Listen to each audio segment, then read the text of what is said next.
Hi, my name's Chloe Flynn and I'm a trainee solicitor within the public law team at Ridley and Hall Solicitors. I'm going to be chatting about kinship carers being assessed within care proceedings.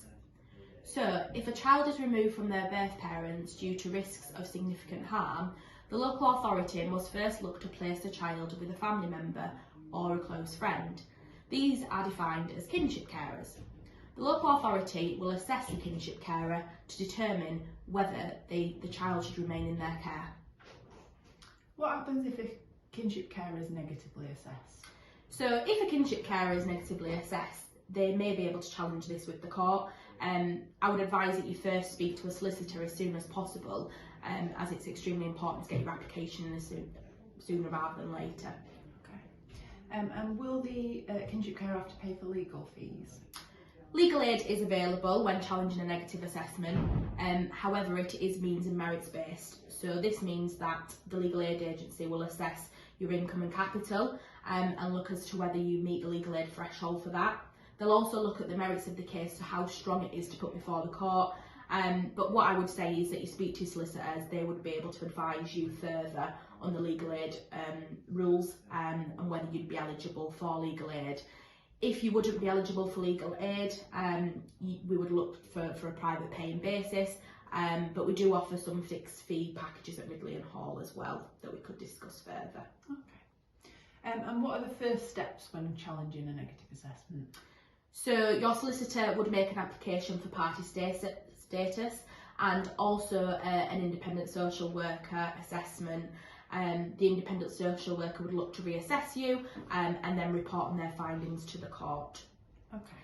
Just because the application's been made does not mean that it's been granted. It is the judge's decision as to whether the application's granted. Mm-hmm.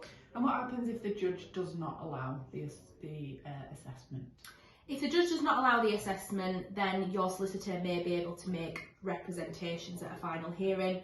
I would advise that you speak to your solicitor if this situation arises, because if you've received legal aid, it may be that you have to be reassessed for legal aid. So yeah, I would speak to a solicitor if that situation arises. Okay. And what happens next if the judge does grant the assessment? If the judge grants the assessment, then you'll be granted party status. This means that you'll be served case papers, so you'll be able to read what's happened in the case. You'll also be able to attend any future court hearings that there may be, and the independent social worker will be instructed to perform the assessment of you. So you'll be contacted by the independent social worker to arrange sessions. They will then assess you and report their findings to the court. Okay. And what would happen if the independent social worker assessment is negative? If the independent social worker assesses you and it's negative, then you may be able to contest this at a final hearing.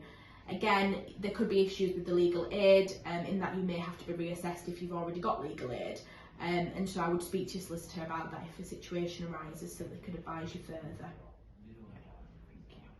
So if you do have any issues and you have been negatively assessed by the local authority, then please do get in touch with a member of our team. We'd be more than happy to advise you. Thank you.